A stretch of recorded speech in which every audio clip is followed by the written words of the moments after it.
السلام علیکم بھائیوں اور بہنوں۔ اللہ کی حمد و ثنا اور درود و سلام ہو نبی کریم صلی اللہ علیہ وسلم اور ان کے پاکیزہ اور متبرک صحابہ کرام رضی اللہ عنہم پر اور قیامت تک ان کے تمام پیروکاروں پر۔ اس ویڈیو میں ہم رجب کے مہینے کے بارے میں بات کر رہے ہیں۔ رجب اسلامی کیلنڈر کا 7واں مہینہ ہے اور 4 مقدس مہینوں میں سے ایک ہے۔ اس سال رجب کا مقدس مہینہ 30 جنوری 2023 بروز پیر مغرب کے وقت شروع ہوا۔ اللہ تعالیٰ نے رجب کو دوسرے مہینوں پر حرمت کے لیے منتخب کیا ہے، اس لیے یقیناً ہمیں اس مہینہ پر خصوصی توجہ دینی چاہیے اور اس کی فضیلت سے آشنا ہونے کو یقینی بنانا چاہیے۔ رسول اللہ صلی اللہ علیہ وسلم خود اس مہینے کی تعظیم فرماتے تھے۔ جب مہینہ داخل ہوتا تو اس کی برکتیں تلاش کرتے اور فرماتے، اللّٰہ بیانو لینیا فیر جب و شیبین و بالنغنار میں زینے۔ اے اللہ ہمیں رجب اور شعبان میں برکت عطا فرما اور ہمیں رمضان تک پہنچنے کی توفیق عطا فرما۔ رجب نیکیوں کے مہینوں کی کنجی ہے جو اس کے بعد آتے ہیں۔ اسی لیے امام ابو بکر الوراق نے فرمایا، رجب کے مہینے میں بیج بوتے ہو، شعبان میں ان کو سیراب کرتے ہو اور رمضان میں فصل کاٹتے ہو۔ آپ نے یہ بھی فرمایا، رجب ہوا کی طرح ہے، شعبان بادل کی طرح ہے اور رمضان بارش کی طرح ہے۔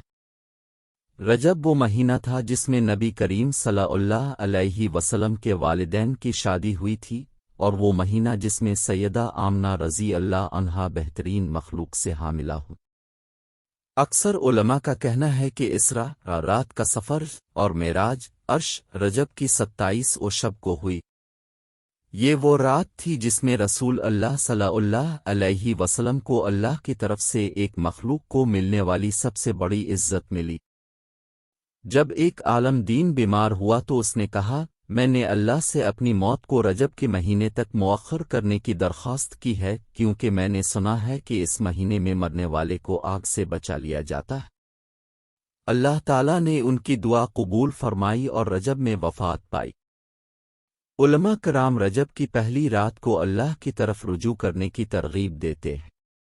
روایت کی گئی ہے کہ 5 راتیں ایسی ہیں جن میں دعا رد نہیں ہوتی، رجب کی پہلی رات، شعبان کی 15ویں رات، جمعرات کی رات، عید الفطر سے پہلے کی رات اور عید الفطر سے پہلے کی رات۔ اسے بیاقی نے ابو درداء کا قول قرار دیا ہے۔ سیدنا علی رضی اللہ عنہ 4 راتیں عبادت میں گزارتے تھے، رجب کی پہلی رات، 2 عیدوں سے پہلے کی راتیں اور شعبان کی 15ویں رات۔ علاؤ تحائف حاصل کرنے کے لیے دل کو تیار کرنے کا بہترین طریقہ تزکیہ نفس اور توبہ ہے۔ روایت ہے، رجب میں اللہ تعالیٰ سے کثرت سے استغفار کرو کیونکہ اللہ تعالیٰ ہر گھڑی مہینہ میں لوگوں کو آگ سے آزاد کرتا ہے۔ الدیلمی نے روایت کیا ہے۔ اسی وجہ سے علماء کرام کا کہنا ہے کہ رجب استغفار کا مہینہ ہے، شعبان پیغمبر پر درود و سلام پڑھنے کا مہینہ ہے اور رمضان قرآن کا مہینہ ہے۔ چنانچہ رجب میں کثرت سے استغفار کرنا مستحب ہے۔ رسول اللہ صلی اللہ علیہ وسلم نے فرمایا، رجب اللہ کا مہینہ ہے، شعبان میرا مہینہ ہے اور رمضان میری امت کا مہینہ ہے۔ سبحان اللہ!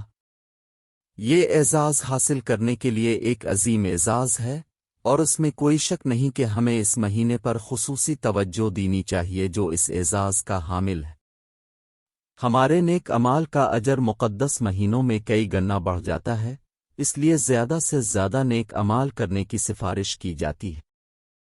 رسول اللہ صلی اللہ علیہ وسلم نے ہر حرمت والے مہینوں میں کم از کم کچھ دن روزہ رکھنے کی سفارش کی ہے۔ بعض صحابہ کرام جن میں سے سیدنا عمر رضی اللہ عنہ اور ان کے بیٹے عبداللہ اور سیدہ عائشہ رضی اللہ عنہا نے رجب میں عمرہ کرنا پسند کیا۔ اس کے ساتھ ساتھ حرمت والے مہینوں میں برے اعمال بھی زیادہ سنگین ہوتے ہیں، اس لیے ہمیں کسی بھی غلط کام سے بچنے کی پوری کوشش کرنی چاہیے۔ ایک مقدس مہینہ ایک مقدس جگہ کی طرح ہے۔ جس طرح مکہ کے حرم میں داخل ہونے سے پہلے غسل اور طہارت کی مستحب ہے، اور اس میں رہتے ہوئے اپنے اعمال سے زیادہ ہوشیار ہوتا ہے۔ اسی طرح حرمت والے مہینے کے ساتھ ہمیں اس میں پاکیزگی کی حالت میں داخل ہونا چاہیے اور نیکی اور برائی سے بچ کر اس پاکیزگی کو برقرار رکھنے کی کوشش کرنی چاہیے۔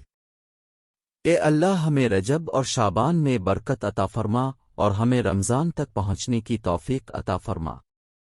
درود و سلام اس ذات پر جس نے ہمیں تمام بھلائیوں کی طرف رہنمائی کی اور تمام برائیوں سے ڈرایا، ہمارے آقا محمد صلی اللہ علیہ وسلم اور ان کی المبارک اور صحابہ کرام پر اور ان تمام لوگوں پر جو آخری وقت تک اس کی ہدایت پر چلتے ہیں۔ اس بابرکت مہینے سے زیادہ فائدہ اٹھائیں۔ اگرچہ ہم میں سے اکثر رمضان کو اہمیت دیتے ہیں، لیکن ہمیں رجب کی حیثیت کو نظر انداز نہیں کرنا چاہیے۔ آئیے اس وقت کو اللہ کی راہ میں خرچ کر کے اپنی آخرت میں سرمایہ کاری کریں۔